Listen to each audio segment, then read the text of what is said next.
कस्तो नराम्रो सपना देखेँ यार।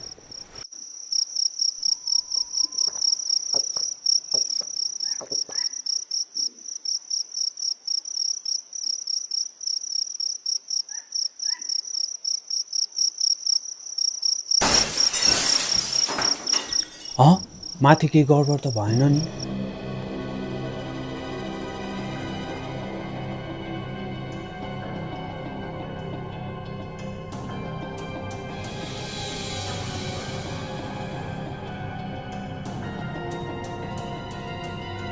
ल गेट त खुल्लै छ।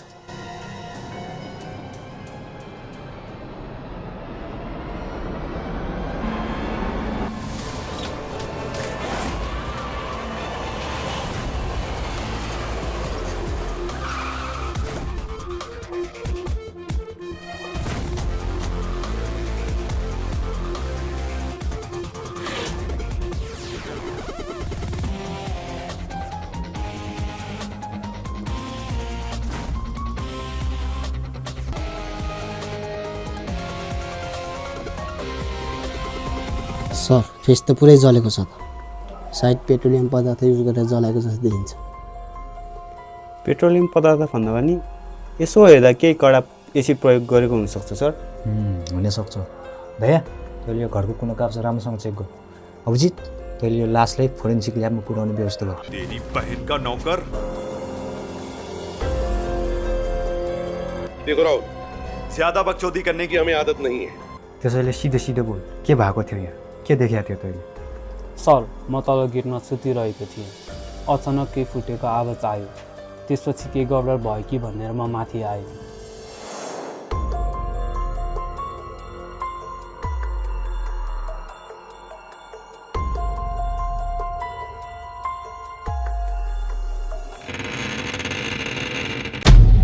त्यसपछि आत्तिएर तपाईँहरूलाई कल गरेँ सर मैले। ठिक छ, अहिलेलाई त जान सक्छस्। केही पऱ्यो भने हामी फेरि तँलाई दुःख दिन्छौँ। सर त्यस्तो प्रमाण केही छोडेको छैन। त्यो खुनी धेरै चलाक छ। खुनी जतिसुकै चलाक होस् दया, जतिसुकै चलाक होस्, हामी त्यसको कुण्डली निकालेरै छाड्छौँ।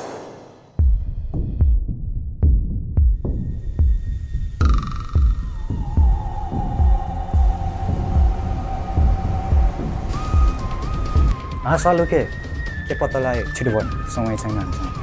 बोस, यसको बडी जलाउन एउटा DXT नामक एसिडको प्रयोग गरिएको छ। यो यति खतरा हुन्छ कि मानिसको शरीरमा परेको 5 देखि 10 सेकेन्डभित्र यसले ज्यान लिन सक्छ। डाक्टर साहब, यसको मतलब यसको ज्यान 5 देखि 10 सेकेन्डभित्र गयो?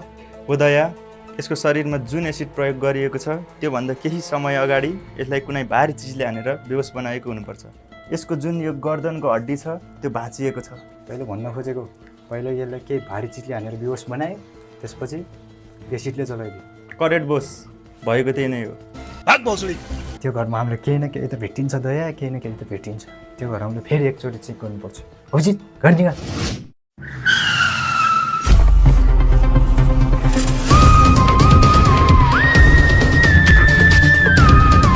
सर यहाँ त ताला छ। यसको मतलब बुझ्यौ दया? यसको के मतलब हुन सक्छ सर? यसको मतलब यो ताला धेरै मजबुत छ। तैँले तोड्न सक्छस् दया? ट्राई गर्छु सर।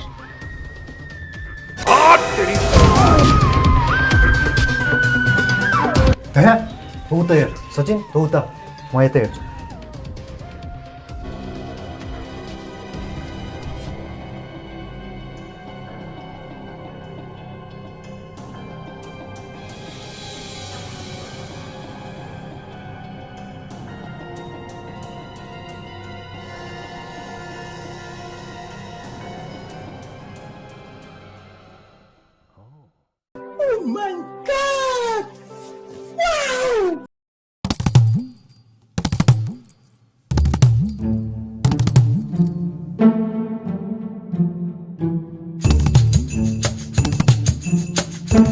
सर यहाँ ब्लड छ।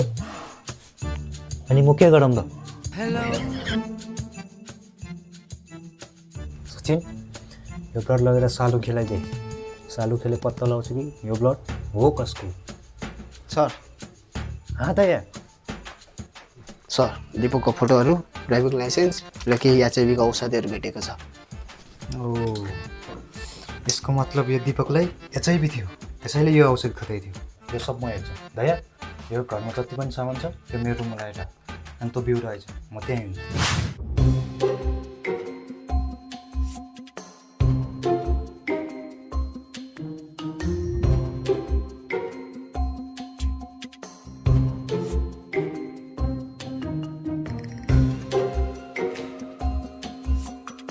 सचिन भित्र लगेर यसको पुरा डिटेल चेक गर कतै क्रिमिनल रेकर्ड भेटिन्छ कि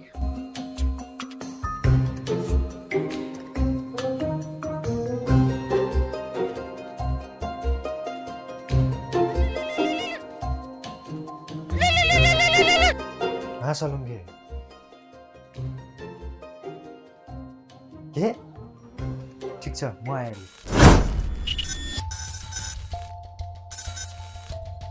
अरे यार सालुके के भन्दै थिइस् तैँले राम्रोसँग जाँच त गरिस् नि मैले गरेको काम अहिलेसम्म गलत साबित भएको छ बोस यसको शरीरमा कहीँ कतै एचआइभी भेटिँदैन र छैन पनि यसले अहिलेसम्म एचआइभीको औषधि खाएको मेडिकल रिपोर्टमा पनि देखिँदैन र अर्को कुरा जुन तिमीहरूले उठाएर लिएर आएको त्यो ब्लड छ त्यो पनि यसको होइन त्यो कुनै अर्को मानिसको हो सर अनि यसले एचआइभी नै छैन भने यसले औषधि किन खाँदैन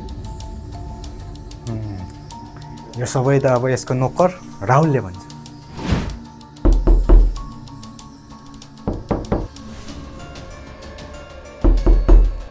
सचिन ढोको बुढाइदे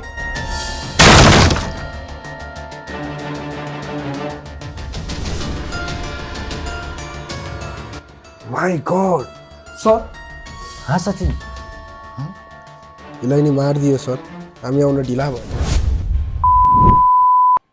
के भइरहेछ यो केसमा दुईजनाको मर्डर भइसक्यो अहिलेसम्म कुनै पत्ता लगाउन सकेको छैन सर त्यसले मलाई मार्छ मलाई बचाउनु सर त्यसले मलाई मार्छ कसले मार्छ तपाईँ को हो यो कसले मार्न खोज्दैछ यही त गडबड छ नडराइ भन् कसले मार्न खोजेको सर मलाई मार्छ सर सचिन जा गएर पानी ल्याएर मलाई मारिदिन्छ सर त्यसले मलाई मारिदिन्छ सर मलाई बताउनु सर मार्छ सर ल पानी खा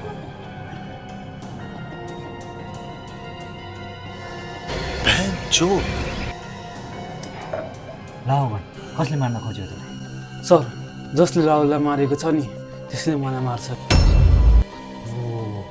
सचिन मलाई लाग्छ यसले खुनीलाई देखेको छ के हामी त्यसको स्केच बनाउन सक्छौँ हुन्छ सर म बनाइदिन्छु गुड सचिन पेपर दे यसले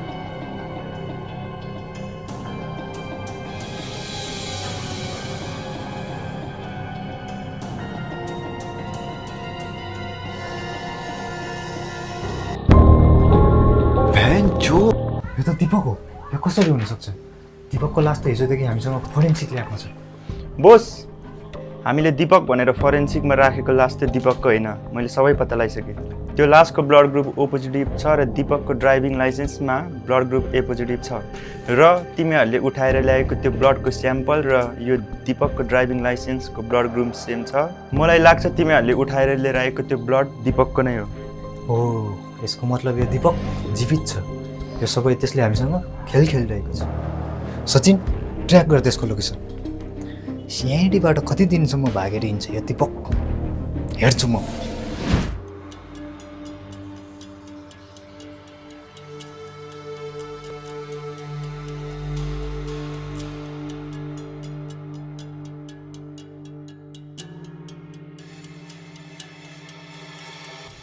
सिआइडी सर ऊ भागे पकड़ मार दो पकड़ भोसड़ी पकड़ ले पहन के लौड़े रुक तेरी बहन ले मादर चोद ये मैं पकड़ पहन के लौड़े मादर चोद अब जीत पता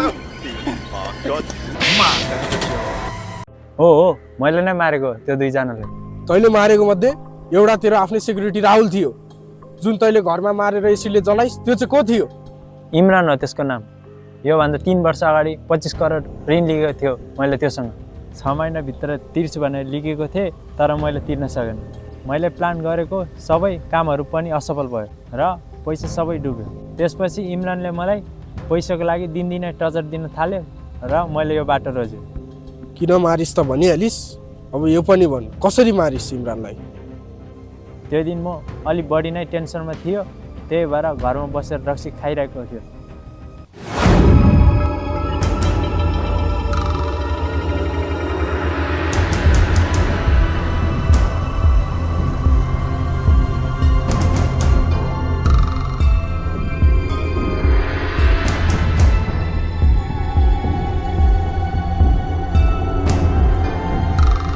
अरे यार दिपक, तैँले गर्न खोजेको चाहिँ के हो? 6 महिनाले भनेर लिएको, 3 वर्ष भइसक्यो, न कल उठाउँछ न एसएमएसको रिप्लाई गर्छ। अब मैले नराम्रो नै गर्नुपर्ने हो तँलाई? त्यस्तो होइन, तेरो हिसाब आजै क्लियर गरिदिन्छु, बरु एकछिन बस आइज।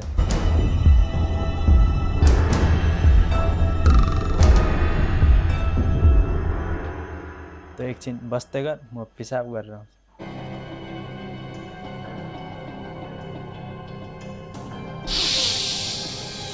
मादरचोद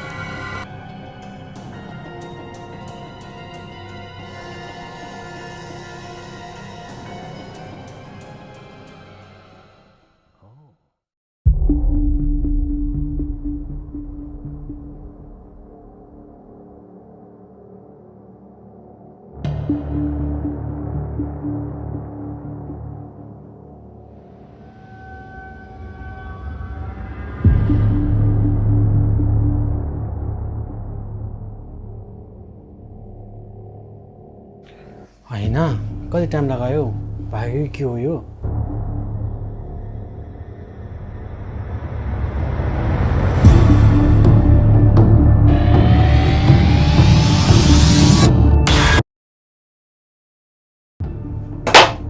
साला अति टेन्सन दिन्छ या, जा अब त्यति 25 करोडको लागि।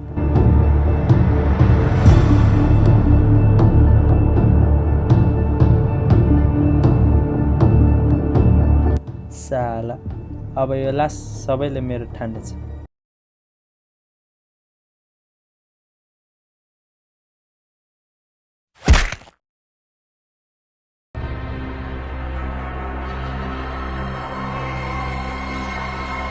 लाज लाग्नुपर्ने हो तँलाई। अनि त्यो तेरो गेटपाले राहुललाई चाहिँ किन मारिस्? राहुलले मलाई जीवित देखेको थियो, म जीवित भएको कुरा सिआइडीले सुनाउँछ भनेर त्यसलाई पनि बाटोबाट हटाइदिए। वाह रे वाह, पहिला आफै ऋण लिने, पछि तिर्न नसकेपछि मारिदिने, क्या गजब छ। तैँले दुईजना निर्दोष मानिसको ज्यान लिएको छ। अब जेलको चिसोमा फाँसीको दिन गर्दै होस्, फाँसीको।